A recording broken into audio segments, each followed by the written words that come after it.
துரியோதன ராஜா இங்க எப்படி வந்தாரு? இவர் என்னுடைய மாமா. ஏன் மாமா, நீ ஒரு மனுஷன் தானா? என்ன அப்படி கேட்டுவிட்ட? பின்ன எப்படி கேக்குறது? நாடகத்துல கலாட்டா நடந்துட்டு இருக்கும் போது என்ன ஒண்டியா விட்டுட்டு ஓடி வந்துட்டியே. நீ பின்னால வருவேன்னு நினைச்சு முன்னால ஒடியாந்து வீட்டுக்குள்ள நுழைஞ்சு வேகத்தை நிறுத்தி திரும்பி பார்த்து உன்னை காண.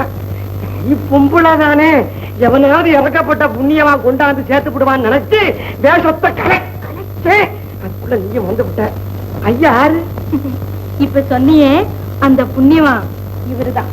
ஆஹா, ஐயனே, ஆபத்திலே சிக்கி ஆதி மூலமே என்று கற்பித்த ஆணைக்கு ஆண்டவன் அருளியது போல் ஐயவோ என்று ஆறிய என் பெண்ணுக்கு ஓடி வந்து உயிர் கொடுத்த உத்தமரே, வருக வருக, உமக்கு தண்டத்திற்கு நமஸ்காரம் செய்கிறேன். அப்பா, நாடக மாதிரியே இங்கேயும் சத்தம் போட்டே பேசுறாரு. இன்னும் நல்லா பேசுவேன். ஆவி பயிர் ஒரு பண்ண கலாட்டம் குரல் கம்மி போச்சு. இல்லைன்னா தான் தான் பேசுவேன். அது போட்டு ஐயாவுக்கு உரியது இந்த ஊர் தான். நாமதேயம் என்னவோ வீரப்பா. கேட்டவுடன் நரம்புகள் பிடிக்கிறது. தொழில் என்ன? ஏன் மிராசுதா? அவச்சாரம். என்ன இது மிராசார் நிக்க வச்சு பேசிக்கிட்டு இருக்கலாமா? ஐயா உட்காருங்க. கொஞ்சம் கூட மரியாதை தெரியலையே. நமஸ்காரம் பண்ண ஐயாவுக்கு. நீங்க என்னை காப்பாத்தினதுக்காக என் நன்றியை தெரிவிச்சுக்கிறேன்.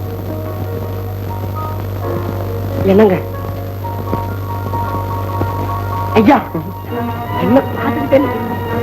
வெகுடி பொண்ணு எவ்வளவு நேரம் கீழே விழுந்து கிடக்கு. கை கொடுத்து தூக்கி எனக்கு அதெல்லாம் பழக்கம் இல்லைங்க.